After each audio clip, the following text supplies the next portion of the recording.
हम जो टॉपिक शुरू कर रहे हैं उस टॉपिक का नाम है नरेशंस।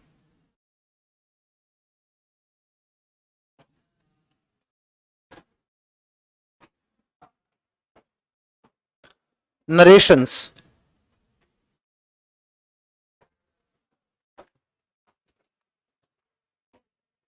अरे नरेशन का अर्थ क्या होता है ये जानते हो क्या? नरेशन बना है एक शब्द से, एक वर्ब से, और वो वर्ब कौन सी है? नरेट करना। क्या करना? नरेट। अच्छा, इस नरेट का अर्थ बता सकते हैं आप क्या होता है? नरेट का अर्थ होता है किसी भी चीज का वर्णन करना। ठीक है, नरेट करना। जैसे कि स्टोरी नरेट की जाती है, स्टोरी नरेटर्स होते हैं वो, है ना, कहानी वक्ताओं को हम स्टोरी नरेटर कहते हैं। कि कोई कहानी थी वो आपने बयां की, बयां करना, बताना, कहना, नरेट करना। इसमें कुछ बारीकियां हैं, ये टॉपिक बड़ा खास है, ये इंपॉर्टेंट टॉपिक है। कोई भी छोटी बात यहां छूट जाती है, आगे बड़े लेवल पे प्रॉब्लम करेगी, तो तुरंत सीखते हुए चलें। आप कहेंगे हर एक चीज को मैं 10 बार दोहरा दूंगा पढ़ाते हुए, ठीक है, लेकिन नहीं समझ में आए तो अभी बोलना है। यहां पे मैं आपसे पूछता हूं कि अगर नहीं समझ में आया तो प्लीज बताएं, है ना। आपको नहीं समझ में आया, आपकी कमी नहीं है, मैं फिर से कह रहा हूं, कमी मेरी है कि मैं वो डिलीवर नहीं कर पाया। आपका ध्यान भी अगर इधर उधर है तो भी मैं यही कहूंगा कि कमी मेरी है कि मैं आपका ध्यान नहीं खींच पाया। कमी आपकी बिल्कुल नहीं है, आप बिल्कुल सही है। हाँ, आप में, अरे ये सच है, this is the fact, yes और नो?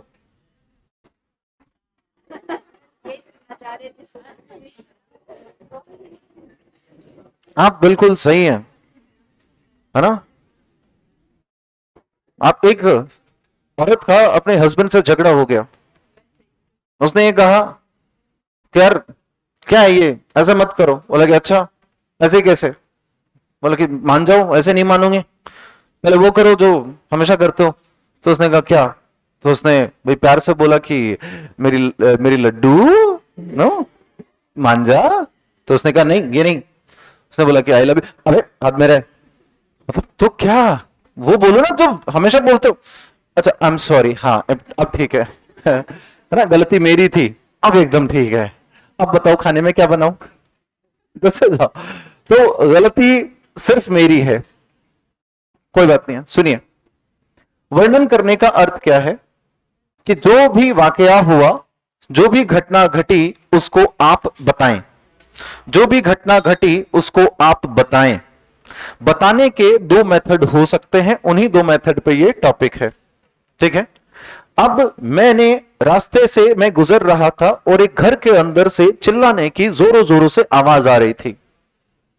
नो, मैंने थोड़ा सा रुक करके सुनने की कोशिश की। वैसे गलत बात है, नहीं सुनना चाहिए दो लोगों की बात, लेकिन बस ऐसे ही रहा नहीं जाता, वो क्यूरियोसिटी होती है। हाँ, तो रहा नहीं जाता, मैंने सुनने की कोशिश की तो एक हस्बैंड वाइफ के बीच में लड़ाई थी और हस्बैंड ने कहा कि मैं तुम्हें लात मारूंगा। नो, तो वाइफ ने कहा कि मैं तुम्हें लात, पांव, हाथ, मुक्के सब मारूंगी और तुम्हें मेरे घर से निकाल दूंगी। हस्बैंड ने कहा कि ये मेरा घर है। बोले अच्छा, तो बढ़ाया। तो इस तरीके से उन दोनों के बीच में बात हुई। मैं थोड़ा सा आगे गया, आगे जाकर के मैंने उससे कहा कि तुम्हें पता है, उसने उससे ये कहा मैं तुम्हें लात मारूंगा। तो जैसे ही मैंने उससे ये कहा कि वो वहां से भाग गया। मैंने कहा क्या हो गया? मगर तू यार बात बता रहा था, अब तू बोल रहा है लात मारेगा। अबे नहीं, मैं तो ये बता रहा हूं, ये बात उसने उससे कही, मैं तुम्हें लात मारूंगा। नो? हमें सेम इमोशन के साथ, सेम उसी इमोशन के साथ अगर मैं वही डिलीवर कर दूं, एक तो मैं कहूं उसने उससे कहा कि मैं तुम्हें लात मारूंगा, तो ठीक है, तो सामने वाला समझ जाएगा। लेकिन मैं इमोशन भी अगर वो की वो रखूं, तो जिस इमोशन में उस इंसान ने कहा था, तो सामने वाले को ये लगेगा कि मुझे मार रहे हैं। नो, तो यही चीज है। एक था जैसा वाकया हुआ, मैंने बिना शब्दों को बदले जो इमोशन उसमें था वैसे के वैसे इमोशन रख करके ऐसा का ऐसा एक्सप्रेस कर दिया सामने। तो सामने वाले को क्या पता चलेगा कि ये एग्जैक्ट बात हो सकता है मुझे कही जा रही हो। जब आपने किसी भी बात को, किसी भी आइडिया को उन्हीं शब्दों में दोहराया है जिन शब्दों को पहली बार काम में लिया गया है, दोबारा से सुनना इस लाइन को। जब किसी भी आइडिया या किसी भी इमोशन को आपने सेम शब्दों में दोहराया है, सेम वर्ड्स अगर रिपीट हुए हैं, सेम वर्ड्स अगर रिपीट हुए हैं, सेम वर्ड्स आर रिपीटेड, तो इसका मतलब आपने डायरेक्ट बात कह दी, जैसी थी वैसी की वैसी, बिना कोई भी बदलाव किए। आपने क्या कहा है? डायरेक्ट बात कही है, ये डायरेक्ट होता है। सेम शब्द जब भी आप किसी को कहते हैं तो वो डायरेक्ट हो गए, आपने कोई चेंज नहीं किया, जैसे शब्द थे वैसे के वैसे आपने रिपीट कर दी, दोहरा दी, वही शब्द वही इमोशन सब सेम, कोई बदलाव नहीं, ये डायरेक्ट हो गया। अब इसके लिखे जाने का तरीका, ये तो हो गया बोलने की बात, लेकिन अगर हम लिखने की बात करें तो लिखने का तरीका क्या होता है? इसी डायरेक्ट बात को जब हम लिखते हैं तो ये ग्रामर का नियम कहता है कि अगर हम किसी के भी सेम शब्दों को दोहराते हैं, उन्हें हमेशा इस कोमाज के बीच में रखा जाता है, और इन कोमाज का नाम है इन्वर्टेड कोमाज। कौन सी कोमाज है? Inverted commas. वैसे ये वाली उल्टी बनाई है, ये ऐसे बनती है ना, 66 और वो 99 ऐसे हैं, तो ये अपने आप में क्या है? Inverted coma. क्यों जरूरत पड़ती है? क्योंकि जब भी आप किसी के एग्जैक्ट शब्द दोहराते हो तो वो यहीं पे आएगा। जैसे कि मैं कहूं सुभाष चंद्र बोस सेड दिल्ली चलो, तो मैंने एग्जैक्ट शब्द लिखे तो उनको इन्वर्टेड कोमास में रखना पड़ेगा। एग्जैक्ट शब्द, सेम शब्द, उन्हें किस में रखा जाता है? तो ये तो हो गई पहचान किस बात की, कि सेम शब्द दोहराए गए हैं इसीलिए इन कोमास के बीच में है। तो जब भी ये नजर आएगा ये वाला वाक्य क्या होगा? डायरेक्ट होगा। समझ पाया? ओके, अब आपके पास में जो भी शब्द थे उन शब्दों को आपने आज की परिस्थिति के अनुसार बदलकर अगर बताया है तो आपने उन शब्दों को अब डायरेक्ट नहीं कहा। अगर कोई चीज पॉसिबल है तो पॉसिबल, पॉसिबल नहीं है तो इम्पॉसिबल। कोई चीज कंप्लीट है तो कंप्लीट, और कंप्लीट नहीं है तो इनकंप्लीट। कोई चीज डायरेक्ट है तो डायरेक्ट, और डायरेक्ट नहीं है तो इनडायरेक्ट। सिंपल सी बात है। अब मैं उन्हें डायरेक्ट नहीं कह रहा हूं, मैं सेम शब्दों को नहीं दोहरा रहा हूं, बजाय उसके चेंज करके दोहरा रहा हूं। आइडिया सेम है, बात सेम है, शब्दों को बदला गया है। सेम वही विचार होगा, वही अर्थ होगा, वही एक्सप्रेशंस होंगे, वही सेंस जाएगा, वही इमोशन जाएगा, बदलेगा तो केवल शब्दों का उपयोग। जब शब्दों को सेम आइडिया रिप्रेजेंट किया जाए with different words, same idea with different words अगर कहा जाए तो वो क्या होगा? इनडायरेक्ट। समझ पाया? अब मैं बात तो वही कहूंगा, अब क्या है मेरे पास? शब्द सेम नहीं है, सेम क्या है? आइडिया है। सेम आइडिया रिप्रेजेंट किया जाए कैसे? Represented in changed words, different नहीं लिखूंगा, बदले हुए शब्दों में, इन चेंज्ड वर्ड्स, तो उसे हम क्या कहेंगे? बताओ तो सही। इनडायरेक्ट। अब ये बात डायरेक्ट नहीं है इसीलिए ये क्या हो गई? इनडायरेक्ट हो गई। अब ये आपका हिस्सा हुआ इनडायरेक्ट। ये डायरेक्ट इनडायरेक्ट समझ में आया क्या? और जब हम इनडायरेक्ट वाली बात कहते हैं तो हमें किसी भी तरह के कोमास की जरूरत नहीं, इन्वर्टेड कोमास की जरूरत तो नहीं है। इन्वर्टेड कोमास की जरूरत नहीं, क्यों नहीं? क्योंकि इन्वर्टेड कोमा के अंदर ही क्या रखे जाते हैं? एग्जैक्ट शब्द, सेम शब्दों को रखा जाता है। डायरेक्ट वाली चीजें। बोलो इतनी बात समझ में आई क्या? अब देखो इसके ये वाला जो हिस्सा है इन्वर्टेड कोमा के अंदर, इसके अलावा इसके बाहर एक हिस्सा होता है। ये यहां पे भी आ सकता है, अगर ये यहां नहीं तो इसके बाद में भी हो सकता है, उस बात से फर्क नहीं पड़ता। ठीक है, लेकिन ये जो बाहर वाला हिस्सा है, इस हिस्से के अंदर दो प्राणी हैं। दो प्राणी होते हैं, एक होता है बात को कहने वाला। कौन? कहने वाले को हम क्या कहते हैं? स्पीकर। जगह थोड़ी पड़ेगी क्या? चलो एक प्लॉट और खरीदते हैं, ये इधर लिख देता है, चलेगा कैसे पे? ठीक है, यहां पर तो होगा स्पीकर, और इसके बाद में आएगा सुनने वाला, और सुनने वाले को हम कहते हैं लिसनर। क्या बोलते हैं? लिसनर। ये जो है ये वो, देखो सेम शब्द रिपीट हो रहे हैं, तो स्पीकर और लिसनर ये ओरिजिनल हैं। ये कौन से हैं? ओरिजिनल स्पीकर है, ओरिजिनल लिसनर है। जैसे कि सिमरन ने राज से कहा, राज तुम नहीं समझोगे, कुछ कुछ होता है। अरे ये एग्जैक्ट शब्द ही तो है। तो राज ने सिमरन से कहा, आगे वाले जो शब्द हैं, तुम नहीं समझोगे कुछ कुछ होता है, तो तुम नहीं समझोगे कुछ कुछ होता का रियल स्पीकर कौन है? सिमरन। सिमरन ने कहा, और उसका लिसनर कौन था? राज। या फिर मान लो कि काशीनाथ ने कातिया से कहा, यह मजदूर का हाथ है कातिया, लोहा पिघलाकर उसका आकार बदल देता है, तू चाहता है मैं तेरे यहां कुत्ता बन के रहूं? नो। अब ये बात किसने कही है? काशी विश्व। इसका रियल स्पीकर कौन है? काशीनाथ। और लिसनर कौन है? कातिया। ठीक है, ये रियल वाले हैं, ये रियल वाले हैं। इसके अंदर आगे आपको दो चीजों को बदलना है। किसको बदलना है? एक तो देखो प्रोनाउन होते हैं ना बहुत सारे, उन सबको बदला जाता है, लेकिन बदलेंगे किस किस को? सिर्फ बहुत सारे प्रोनाउन है, आपको केवल 3 शब्दों की चिंता रखनी है। एक है आई, एक है वी और एक है यू। केवल इन शब्दों को बदलना है। आई को बदलने का मतलब है आई के सभी रूपों को बदलना है। आई, मी, माई, इन तीनों को बदलना है। इसी तरह से वी का वी, अस, अवर, इन तीनों को बदलना है। यू का यू, यू, योवर, तीनों को बदलना है। ठीक है, इन तीनों रूप में बदलना है। जिस रूप में ये है बदला हुआ रूप उसी में होना चाहिए।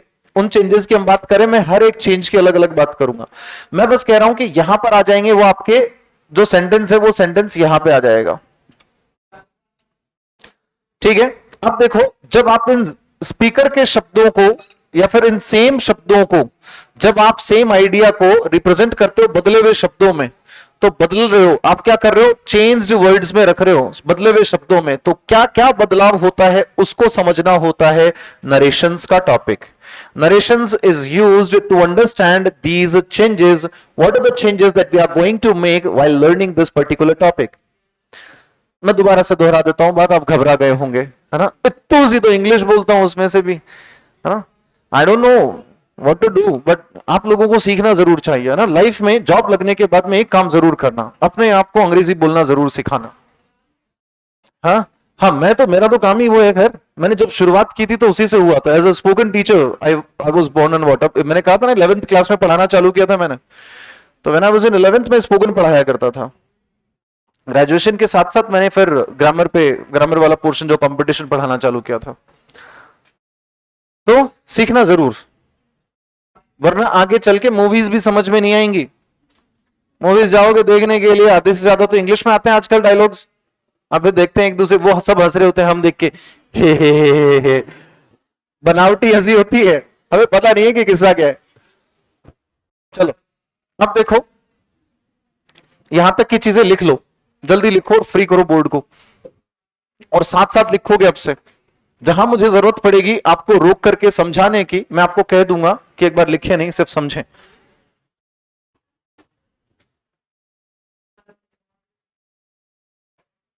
लिख लिया आपने? इस बार ठीक लिख रहे हैं ना? फूट रहा है? चौको लागे हो? मैं मारवाड़ी बोलू था ना, समझ में आ जाएगी ना? बहुत जोर की ना, अंग्रेजी में थोड़ी ना अंग्रेजी सिखाई जावे। पता नहीं हम एक्सपेक्ट क्यों कर लेते हैं, क्यों एक्सपेक्ट कर लेते हैं? हाँ,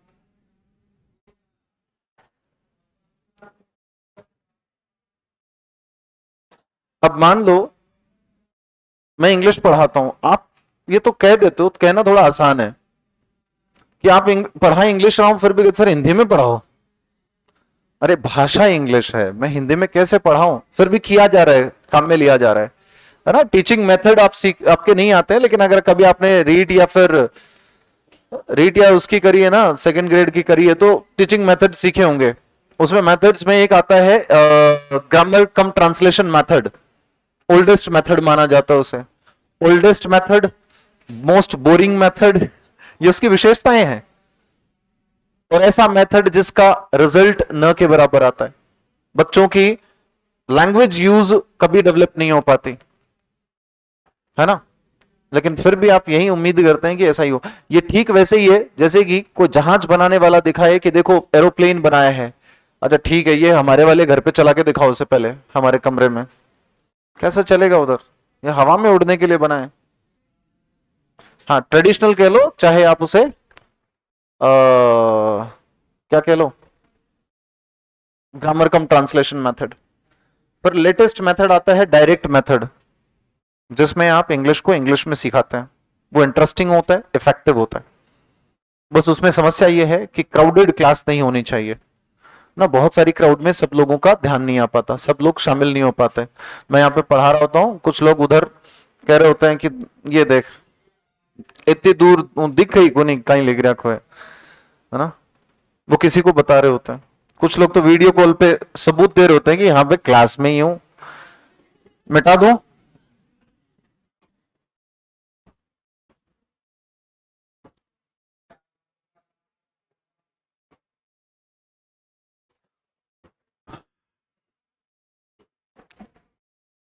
देखो, जब हम चेंज करते हैं डायरेक्ट से इनडायरेक्ट, तो इस प्रोसेस को कहा जाता है ट्रांसफॉर्मेशन। क्या कहा जाता है? ट्रांसफॉर्मेशन। ठीक है, रूपांतरण। और इस ट्रांसफॉर्मेशन का मतलब है कि आप बदलेंगे क्या, चेंज करेंगे किसको? Change in structure, not in the meaning. क्या बदलेंगे? स्ट्रक्चर बदलेंगे, लेकिन क्या नहीं बदलना चाहिए? मीनिंग नहीं बदलना चाहिए। ठीक है, जब आप इस चेंज की बात करते हैं, जब आप इस बदलाव की बात करते हैं, तो सबसे पहले आपके पास आता है चेंज नंबर 1। चेंज नंबर 1, एक नंबर पे चेंज, पहला बदलाव। और ये पहला बदलाव क्या है, यहां से आप सीखना चालू कर चुके हैं। इन छोटी छोटी चीजों को सुनते जाओ और सारी चीजें जुड़ती जाएंगी। वो क्या है? देखो, ध्यान से सुनो। जो भी आपके पास स्पीकर होता है और इसके बाद में कौन होता है? लिसनर। इनके बीच में एक शब्द आता है, वो लिखा होता है ज्यादातर से जो वर्ब होती है ये आती है। इस से वर्ब को वो अलग अलग तरीके से दे सकता है। से हो सकता है या इसके साथ लगा हो सकता है सेज, या फिर इसके साथ हो सकता है आईएनजी आ जाए सेइंग, या फिर हो सकता है आ जाए सेड। ठीक है, कोई भी रूप आ जाए। ध्यान रखेंगे यहां पे ये सब लिख लेने के बाद इसको स्टार लगाना है। स्टार लगाना है अगर लिसनर, लिसनर कौन है पता चल गया ना। स्पीकर, इस से के बाद में सुनने वाला आया हो, जिससे आप बात कर रहे हो उसको लिखा हो। अगर लिसनर आया है, लिसनर आया मतलब सेंटेंस में लिसनर का प्रयोग हुआ है ना। मैं हिंदी में लिखवाते वक्त हो सकता है शुद्ध हिंदी ना हो, समझ में आने वाली सी हिंदी होगी बस। अगर लिसनर आया है, लिसनर का प्रयोग हुआ है, तो हम क्या करेंगे? अगर लिसनर आया है तो हम इस सेज को बदलेंगे किसमें? टेल्स में। इस सेइंग को बदलेंगे किसमें? टेल की। जो से की फॉर्म है वही किसकी बनानी है? टेल की बनानी है। अगर ये सेड है तो टेल की सेकेंड फॉर्म क्या हो जाएगी? टोल्ड।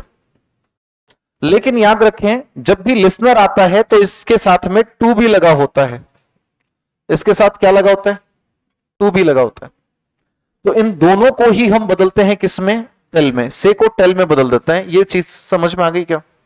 अगर यहां पे लिखा है अगर लिसनर आया है तो बदलना है, इसका मतलब कही गई बात के हमेशा दो अर्थ होते हैं, याद रखो। अगर मैं कहूं लिसनर आया है तो हम से को टेल में बदलेंगे, इसका दूसरा अर्थ क्या है? अगर लिसनर आया है तो, लिसनर नहीं आया है तो नहीं बदलेंगे। अगर लिसनर नहीं आया है तो नहीं बदलेंगे। अगली ही लाइन ये लिखनी है आपको, अगर से के बाद, से के बाद लिसनर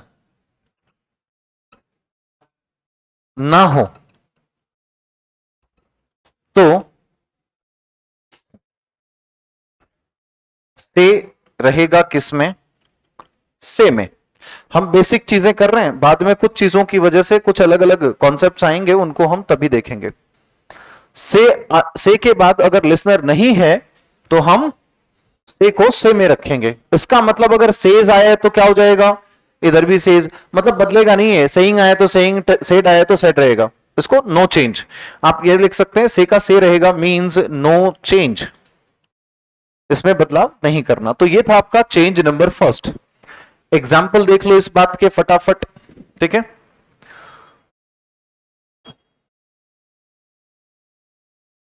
यहां लिख देता हूं कुछ एग्जाम्पल्स, आपको नीचे ही लिखने नोट्स में। मैंने लिखा शी सेज टू हिम, आगे की बात जो भी होगी हम नहीं जानते, ठीक है। तो आपको लिखना है एक, इसका क्या बनेगा, शी सेज का क्या हो जाएगा, टेल्स। सेज का हमें करना पड़ेगा टेल्स। रीजन क्या है, रीजन है इसके पास क्या आया हुआ है, सेज के साथ लिसनर आया है। अगर लिसनर गिवन है तो हम सेज को किस में बदलेंगे, टेल्स में बदलेंगे। ये हो गया टेल्स, और लिसनर है अपनी जगह पे वापस आ जाएगा, टेल्स हिम। आगे की चीजें बाद में देखेंगे क्या करना होगा। एक और एग्जांपल, अगर मैं लिखूं दे सेड टू मी, आगे कोई भी चीज हो सकती है। हम केवल पहला चेंज सीख रहे हैं अभी, हम अभी केवल पहला चेंज सीख रहे हैं, और पहला चेंज कहता है दे सेड टू मी। ये जो लिखा हुआ है सेड टू के बाद में ये कौन है, लिसनर ही है क्या। अगर लिसनर आपके पास अवेलेबल हो तो सेड टू को हम किस में बदलते हैं, टोल्ड में। ये बदल जाएगा, बाकी की चीजों को अभी हमने सीखा नहीं है। तो दे टोल्ड मी, आगे की चीजें बाद में देखते हैं। ये समझ में आ गया क्या। अगर अगर मैं यहां पे ये सेंटेंस लिखता रुचि सेड,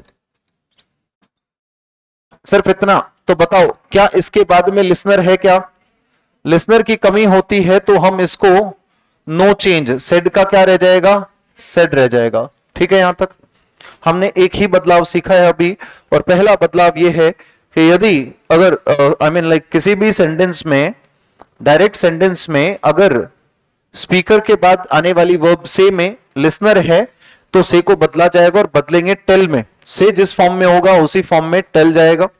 से का टेल, सेज का टेल्स, सेइंग का टेलिंग, सेड का टोल्ड। लेकिन अगर लिसनर नहीं है, अगर लिसनर ना हो तो हम से को से ही रखेंगे, मतलब नो चेंज रहेगा। हमने 3 एग्जांपल्स के थ्रू ये छोटी छोटी बातें सीखी। एक छोटी सी पहला चेंज हमने सीखा, सीख लिया क्या, मिटा दूं, मिटा दूं ना, नहीं,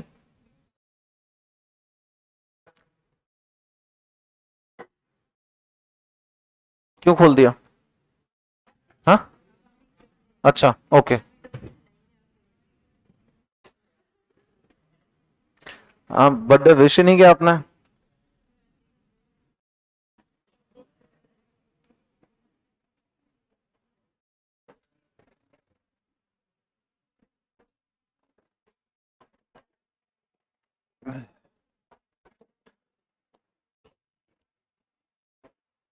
बताओ हुआ क्या, मिटा दूं, चलो ठीक है। अब आता है चेंज नंबर 2। इसके बाद में हम चेंज नंबर 2 लिखेंगे।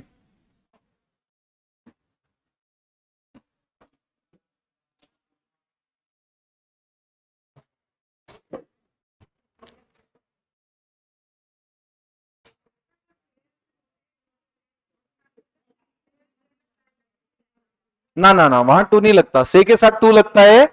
वो मैंने सर्कल बना के बताया था आपको कि 2 के साथ ही बदलता है ये टेल में, ठीक है।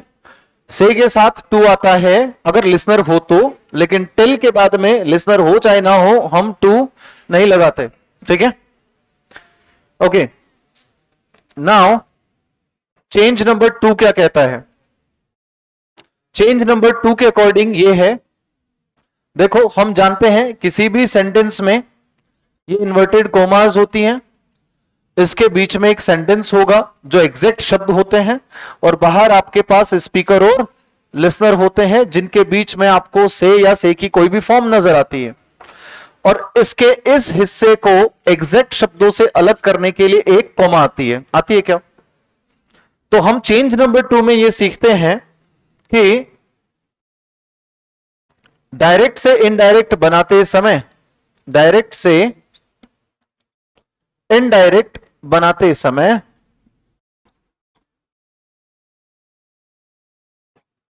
ये जो कॉमास हैं कौन कौन सी हैं? एक तो है ये नीचे वाली कोमा और इन्वर्टेड कोमास को हटाकर एक कंजंक्शन का प्रयोग करते हैं।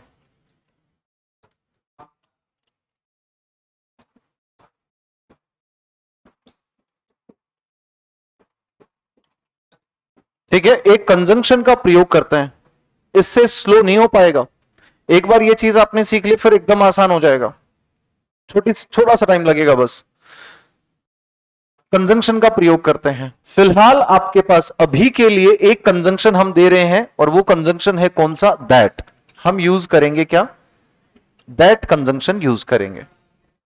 लिख लेते हैं एक बार, जैसे कि मैंने लिखा, कुछ एग्जाम्पल लेते हैं। मैंने लिखा she said to me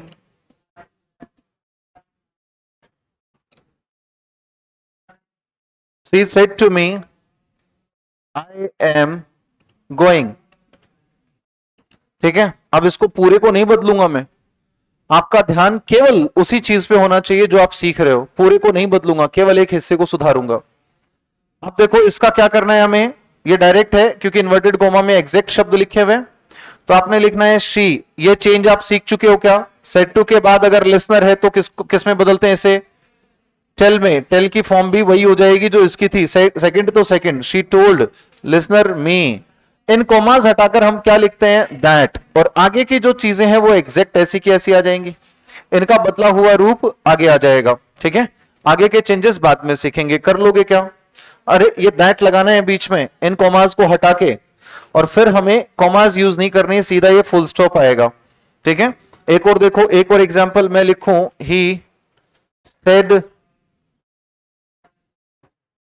said we are mortal। he said we are mortal important sentence है वैसे, इसको बाद में दोबारा सिखाऊंगा। he said we are mortal। अब यहां पर बताओ क्या करना है? said को किस में बदलूं? told में क्या बदल दूं ना? क्यों नहीं बदलना? क्योंकि लिसनर नहीं है। अगर लिसनर नहीं होता तो सेड रहेगा। अब ये जो कॉमास है इनको हटा करके हम क्या लगाते हैं? दैट। अब आगे की चीजें मैं बदल नहीं रहा हूं, और क्यों नहीं बदल रहा हूं वो सब चीजें बाद में सीखेंगे। ठीक है, he said that we are mortal. Done. तो हमने चेंज 2 सीख लिया है। Now the turn comes for the change number 3। ये जो छोटी वाली चीजें हैं ना, यही बच्चों को ज्यादा परेशान करती है। ज्यादातर बच्चों को इसी में दिक्कत होती है। हाँ, टीचर सीधे पहुंच जाते हैं, प्रेजेंट इंडेफिनिट का टेंस हो तो पास्ट इंडेफिनिट कर देना, है ना। पास्ट इंडेफिनिट हो तो पास्ट का परफेक्ट कर देना, ठोको ताली, नो ऐसा। नहीं लिखा था क्या? नहीं लिखा था, एक सेंटेंस ही तो था, दोबारा लिख देते हैं। सेंटेंस लिखा था she said to me I am going. इसका होगा शी टोल्ड मी दैट। आगे की चीजें हमने बदली नहीं थी। अच्छा, ये भी मिट गया क्या? तो he said we are mortal. जल्दी लिखो इसको, he said we are mortal। अरे कॉमास हटाकर केवल क्या लगाना है? दैट लगा देना है, इतना सा ही करना है, इसके अलावा कुछ और नहीं।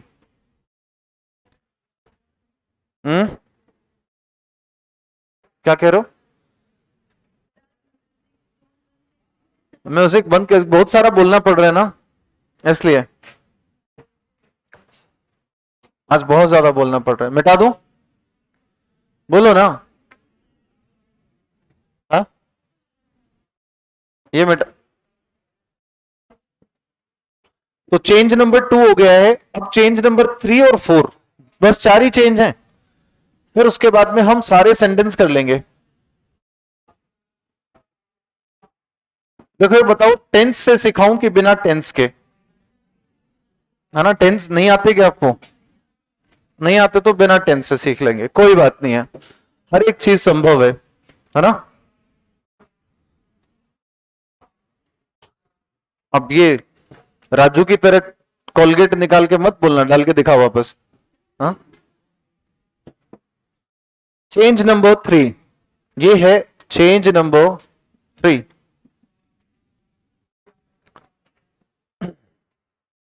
चेंज नंबर 3 क्या कहता है, ध्यान से सुनना, पहले सुन लो, उसके बाद लिखने का टाइम दूंगा, या फिर मैं लिखना जब चालू करूं तब आप लिखना। ये वाला हिस्सा तो हमारा क्लियर हो गया, यहां स्पीकर है, यहां लिसनर है, और बीच में जो से होगा उसको हम बदल देंगे। से अगर आया तो टेल होगा, सेज आया तो टेल्स होगा, सेड आया तो टोल्ड होगा, सेइंग आया तो टेलिंग होगा। जैसी फॉर्म में से वैसी फॉर्म में टेल, कब? जब लिसनर हो। लिसनर नहीं होगा तो नो चेंज। ओके, अगर ये जो चीजें हैं, कॉमास हटाने के लिए हम क्या लगा देंगे? सीधा सीधा दैट लगा देंगे। अब इसके बाद वाले हिस्से में आ रहे हैं हम। इस हिस्से में अगर आपको देखो, आई और वी ये होते हैं सेंटेंस के फर्स्ट पर्सन। कौन से पर्सन होते हैं? और जो यू होता है ये कौन सा होता है? सेकंड। बस एक मैं और एक तू, ऐसी बात है इसमें, मतलब मैं और तू, इतनी ही बात है इसमें। तो याद रखें, बात जब भी आई और वी की होगी, यानी कि सेंटेंस का बोलने वाला होता है फर्स्ट जो होता है, ये होता है, ये जो शब्द आएंगे ये नेचुरल है, ये नेचुरल स्पीकर है। नहीं समझ में आएगा आपको, ये लाइन नहीं समझ में आएगी, मैं जानता हूं। मैं से दूसरे तरीके से कहने की कोशिश करता हूं, सीधा सीधा समझाता हूं। अगर आई और वी नजर आए आपको, तो इसको हम स्पीकर के हिसाब से बदलेंगे। किसके हिसाब से? आई और वी स्पीकर होते हैं तो हम स्पीकर के हिसाब से बदलेंगे। आई और वी क्या होते हैं? आप एक काम करो, फर्स्ट पर्सन सेकंड पर्सन छोड़ो, आप अभी से आदत डालो। आई और वी क्या होते हैं? स्पीकर होते हैं। आई और वी क्या होते हैं? आई और वी का कोई भी रूप होगा वो स्पीकर ही है। और स्पीकर आपके पास है, कौन है स्पीकर? तो स्पीकर किसके हिसाब से बदलेगा? स्पीकर के हिसाब से। और यहां पर जो यू जो होता है, यू केवल कौन होता है? लिसनर होता है। तो लिसनर किसके हिसाब से बदलेगा? लिसनर के हिसाब से बदलेगा। अब मैं कुछ सेंटेंस लिख रहा हूं, ये प्रैक्टिस अभी करना जरूरी है, ये प्रैक्टिस साथ साथ करोगे आप मेरे। लिखो एक सेंटेंस। पहला मैंने लिखा, she says to me. She says to me, I know you.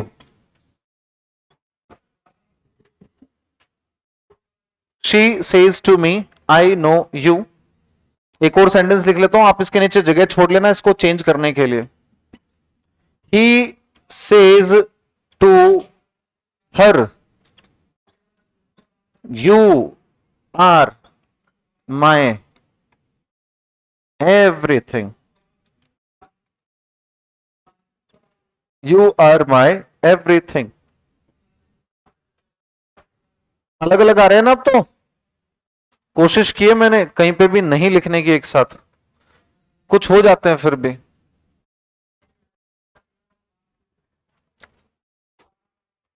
आप जैसा बोलेंगे वैसा कर लेंगे, कोई तकलीफ नहीं। He says to her,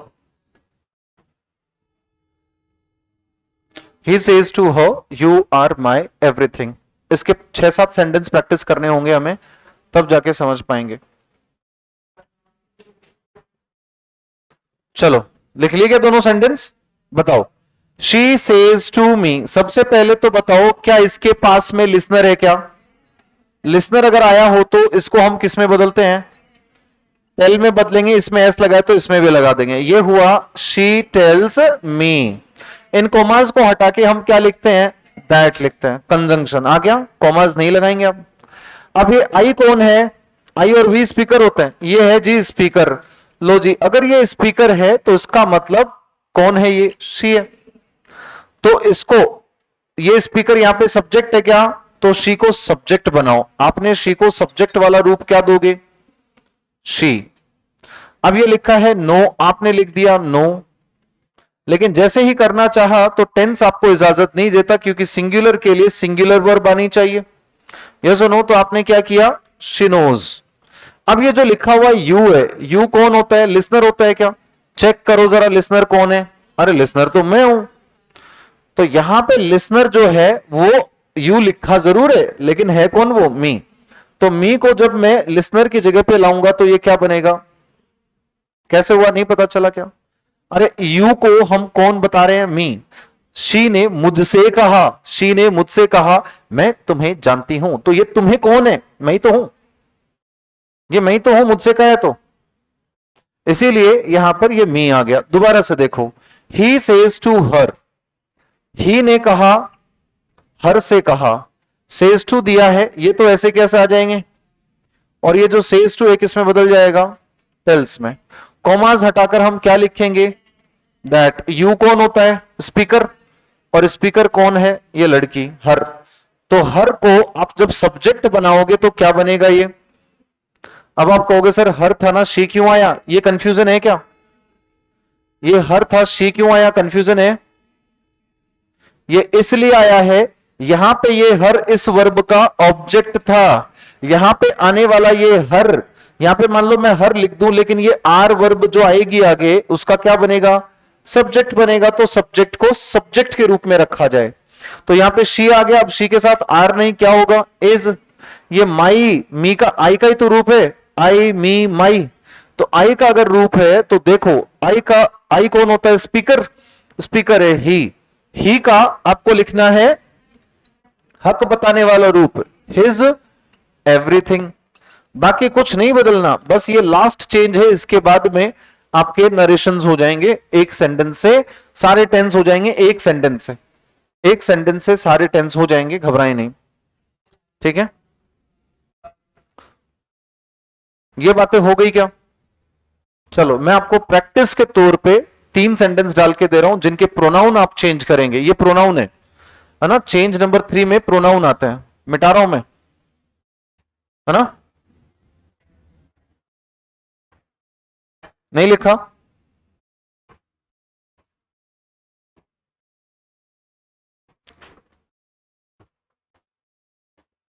दोबारा से देखो, कुछ सेंटेंसेस हैं, इनको प्रैक्टिस के तौर पे लीजिए और करिए।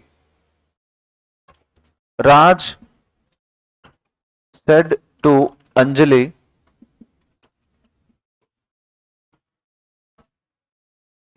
सेड टू लिख दिया क्या आपने? सेज टू ही करो इसको। जानबूझ के सेड नहीं कर रहा हूं, क्योंकि सेड करते ही टेंस बदलना पड़ेगा, है ना? और यहां पे टेंस नहीं बदलना है हमें एक बार के लिए, टेंस बदलना होगा। क्यों बदलेगा उसकी वजह समझेंगे। तो Raj says to Anjali, I am calling you.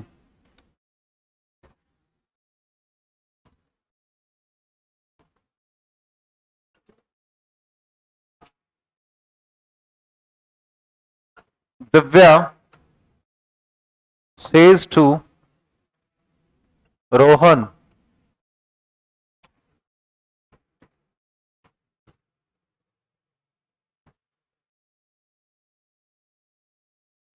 I was waiting for you.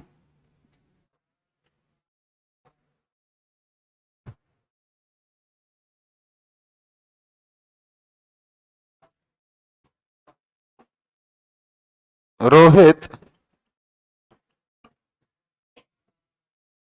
will say to Priya,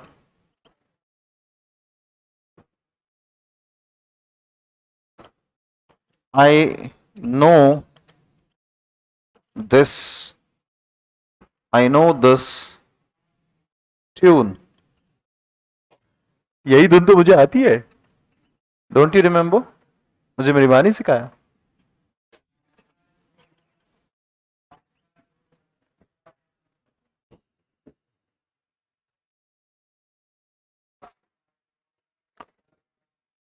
in 3 sentences में प्रोनाउन को चेंज कीजिए।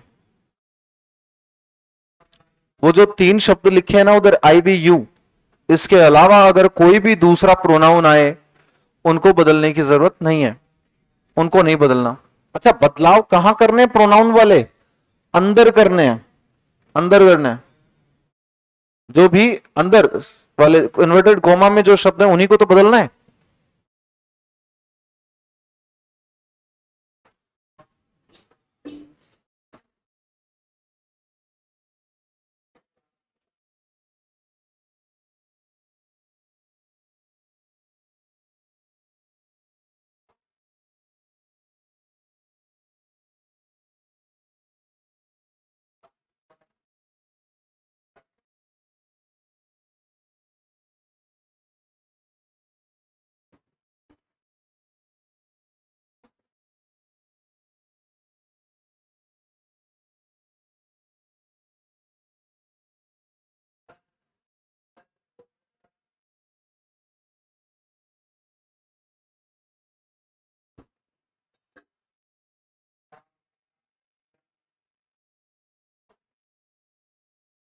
CLT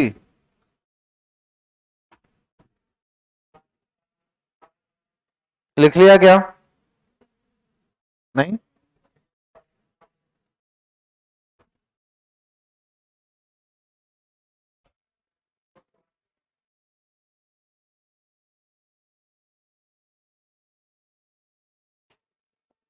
पहले सेंटेंस के चेंजेस बताओ।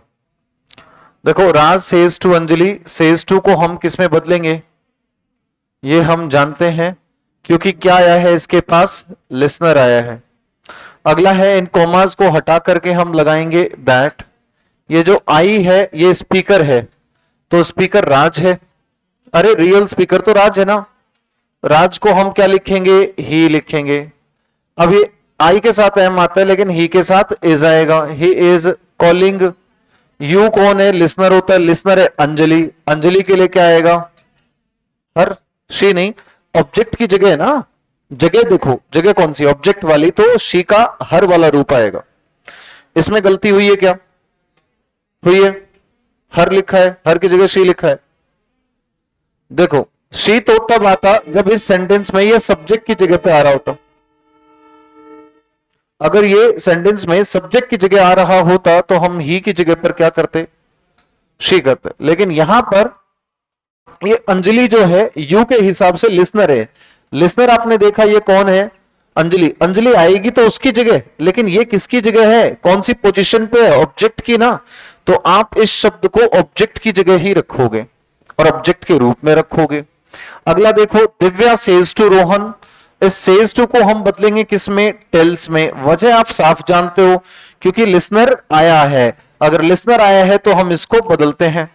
कॉमास हटाकर हम दैट लिखेंगे। ये आई कौन है? स्पीकर। स्पीकर कौन है इस सेंटेंस का? दिव्या है। तो दिव्या देखो, इस बार ये लड़की का नाम सब्जेक्ट की जगह पे आ रहा है, तो आपने लिखा शी वॉज। अब ये वेटिंग लिख दो, ऐसा कैसा, इसमें कुछ नहीं बदलना, वेटिंग फॉर। अब दोबारा से यू आ गया, यू कौन है? लिसनर। लिसनर रोहन है, और रोहन को जब बाद में आप लिखोगे तो ही के लिए हिम हो जाएगा। सही है क्या? ये हुआ है सही या गलतियां हो रही हैं? हो रहे हैं। अच्छा चलो अगले सेंटेंस पे हो रहा हो। रोहित विल से टू प्रिया। रोहित प्रिया से कहेगा आई नो दिस ट्यून, मुझे ये धुन आती है।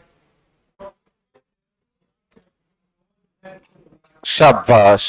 Rohit will tell. अब देखो विल से था तो आप भी क्या लिखोगे? Will tell. और प्रिया, कॉमास हटाकर हम क्या लिखेंगे? दैट। ये आई कौन है बता दो एक बार? ये आई रोहित है, तो रोहित के लिए क्या आना चाहिए? ही। और ही के साथ में नो नहीं, क्या होगा? एस लग जाएगा, नोज। He knows this. अरे नहीं, दिस का दैट नहीं करना, रुको जरा, सब्र करो। हाँ, बड़ी जल्दी हो रही है। दिस का दिस रहेगा। क्यों नहीं होगा सर? हमने तो सीखा है, यही तकलीफ है। करेक्ट।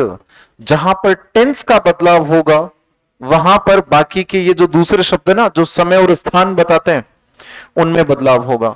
समय और स्थान बताने वाले शब्दों में बदलाव केवल तब किया जाएगा जब नरेशंस में टेंस का चेंज होगा।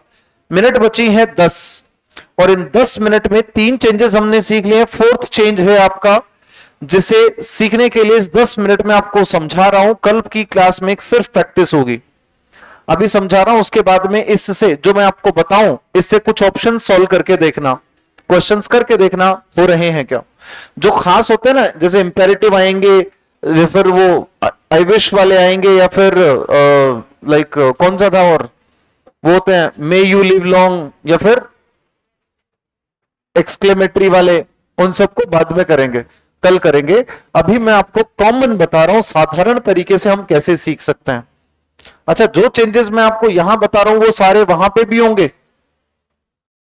चेंज नंबर 4 जो कि सबसे महत्वपूर्ण है, और ये है टेंस से संबंधित बदलाव। अभी आपने बदला सबसे पहले बाहर आने वाले से को टेल में, फिर उसके बाद में कॉमास हटा के दैट, 2 चेंज। तीसरा चेंज था प्रोनाउन में, और वो भी 3 ही शब्द थे, आईवी और यू।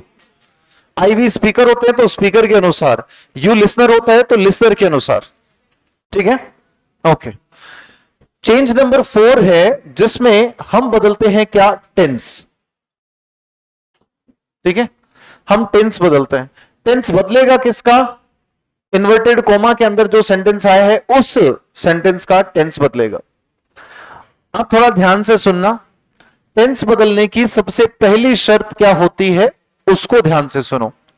अगर आप इस हिस्से के सेंटेंस का टेंस बदलना चाहते हो तो इसकी पहली शर्त यह होती है कि ये जो बाहर वाली जो जगह है यहां पर लिखा हो सेड, क्या लिखा हो, तो टेंस बदलेगा।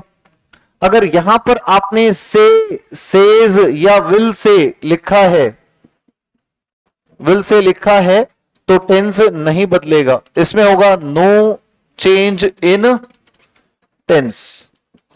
आप ये रख सकते हैं, no change in tense. Tense में कोई बदलाव नहीं होगा।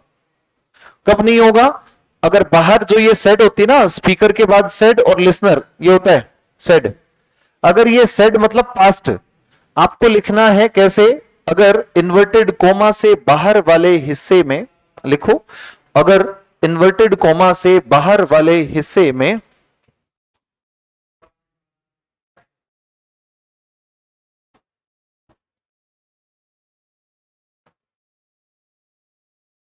अगर इन्वर्टेड कोमा से बाहर वाले हिस्से में सेड, ब्रैकेट में लिख देना पास्ट, पास्ट की वर्ब,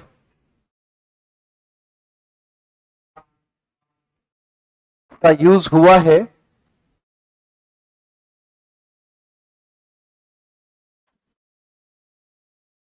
तो इन्वर्टेड कॉमा वाले सेंटेंस का, इन्वर्टेड, तो इन्वर्टेड कॉमा वाले सेंटेंस का, इन्वर्टेड कॉमा वाले सेंटेंस का टेंस बदला जाएगा, टेंस बदला जाएगा।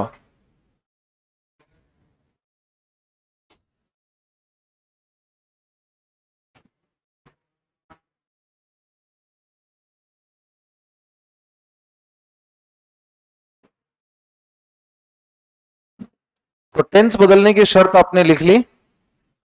टेंस केवल कब बदलना है, जब बाहर सेड आया हो, पास्ट वाला शब्द आया हो। प्रेजेंट या फ्यूचर है तो टेंस नहीं बदलेगा, नो चेंज इन टेंस। आप देखो आखिरी 5 मिनट है, और इन 5 मिनट में आपको यह पता होना चाहिए कि हम ये क्यों सीख रहे हैं, कौन सा वो रास्ता है जिससे सारे टेंस एक बार में ही क्लियर हो जाएंगे। देखो, हमने फॉर्म्स याद है क्या, वर्ब की कितनी फॉर्म होती हैं, वर्ब की एक होती है, कौन सी फॉर्म, अच्छा इसके बाद आ जाती है कौन सी, इसके बाद, ठीक है, बस इतना याद रखो। थर्ड फोर्थ से मुझे लेना देना नहीं है, ठीक है। वर्ब की फर्स्ट फॉर्म और वर्ब की सेकंड फॉर्म, इन दोनों वर्ब से टेंस बनते हैं, क्या बनते हैं, टेंस। वर्ब की फर्स्ट फॉर्म हमेशा आती है प्रेजेंट में, और ये सेकंड फॉर्म आती है हमेशा पास्ट में, ये प्रेजेंट में और ये पास्ट में। अब याद रखें, अगर आपको टेंस बदलना है, फर्स्ट फॉर्म हमेशा किस में जाएगी, इतना सा करना है। फर्स्ट फॉर्म हमेशा किस में जाएगी, सेकेंड फॉर्म में। और टेंस आपके ये हो गया, काम सारा हो गया खत्म। अब कुछ चीजें हैं जहां पर आपको दूसरे शब्द मिल सकते हैं। अब आप कहोगे जब सिर्फ पहले से सेकंड फॉर्म आ जाए तो, अरे फर्स्ट फॉर्म आया तो सेकंड फॉर्म बना देंगे, पहले से सेकंड आए तो सेकंड तो रखेंगे ही रखेंगे, साथ में थर्ड फॉर्म और आ जाएगी। क्या फर्क पड़ता है, नहीं समझ में आया? एग्जाम्पल करोगे तो समझ आ जाएगा। मैंने लिखा फर्स्ट फॉर्म आई है तो सेकंड हो जाएगी, सेकंड आई है तो सेकंड तो रखेंगे ही रखेंगे, साथ में कौन सी फॉर्म हो जाएगी, थर्ड फॉर्म और हो जाएगी। अब इसमें तीन महत्वपूर्ण वर्ब हैं जो आपको ध्यान से देखनी है, जिनकी फॉर्म्स आपको पता होनी चाहिए। डू, इसकी फर्स्ट फॉर्म क्या होती है, डू या डज। इसकी सेकंड फॉर्म क्या होती है, डिड। और इसकी थर्ड फॉर्म डन, आईएनजी आप जानते ही हो, ठीक है। फिर एक है आपके पास बी, अरे इसे तो मैंने देखा है, यही तो बादशाह है, हाँ ना, और ये सच में अंग्रेजी का बादशाह है, समझ में आएगा आपको। बी लिखा है इज, एम, और सेकंड फॉर्म वॉज या वर, थर्ड फॉर्म बीन। लो जी, एक और वर्ब देख लो, ये है हैव, और इसकी फर्स्ट फॉर्म हैज या हैव होती है, सेकंड फॉर्म हैड होती है, और थर्ड फॉर्म हैड होती है, ठीक है। अब देखो आपको एग्जाम्पल देता हूं मैं, जो मैंने कहा यदि फर्स्ट फॉर्म आई है तो फर्स्ट फॉर्म से क्या बनाएंगे, कल जब क्लास चालू होगी तो इसी से चालू होगी। सेकंड फॉर्म अगर आई है तो सेकंड और उसके साथ में थर्ड फॉर्म और, है ना। ये वाली जो सेकंड है ना, ये तो थर्ड फॉर्म में जाएगी, लेकिन इससे पहले कोई ना कोई सेकंड फॉर्म जरूर लगाएंगे, कोई सेकंड फॉर्म जरूर लगाएंगे हम, ठीक है। क्योंकि याद है क्या आपको, ये थर्ड फॉर्म बिना हेल्पिंग वर्ब के नहीं आती, याद है क्या। तो ये थर्ड फॉर्म बनाने के लिए ही हम सेकंड फॉर्म में हेल्पिंग वर्ब लिखेंगे, और हेल्पिंग वर्ब केवल ये तीन शब्द हो सकते हैं, पहला है डू, बी, और एक और है हैव, याद रहेगा। चलिए ठीक है, अब एक एग्जाम्पल एक तो करके देखें, कम से कम पता तो चले क्या हो रहा है। देखो मैंने लिखा रानी said to Raja I am going। रानी ने राजा से कहा कि मैं जा रही हूं। अब देखो आपने क्या करना है, रानी said to के बाद लिसनर है, क्या हो जाएगा, अरे बोलो जल्दी जल्दी, क्या होगा, told। आगे क्या आ जाएगा, राजा, कॉमास हटा के क्या लगाओगे, that। हो गया क्या। अच्छा आई कौन है, स्पीकर, स्पीकर कौन है, रानी, ये आपने लिख दिया शी। लो जी अब रुक जाओ, एम कौन सी फॉर्म है, एम कौन सी फॉर्म है, फर्स्ट फॉर्म। फर्स्ट फॉर्म से क्या बनाएंगे, सेकंड बनाएंगे, क्या बन जाएगी, अरे आई के साथ, शी के साथ वॉज या वर। लो जी शी वॉज गोइंग, और कुछ नहीं बदलना, ये आईएनजी है तो आईएनजी लगाओ, थर्ड फॉर्म है तो थर्ड फॉर्म लगाओ, जो है वैसा का वैसा करो, बस एक बार फर्स्ट से सेकंड बना दो।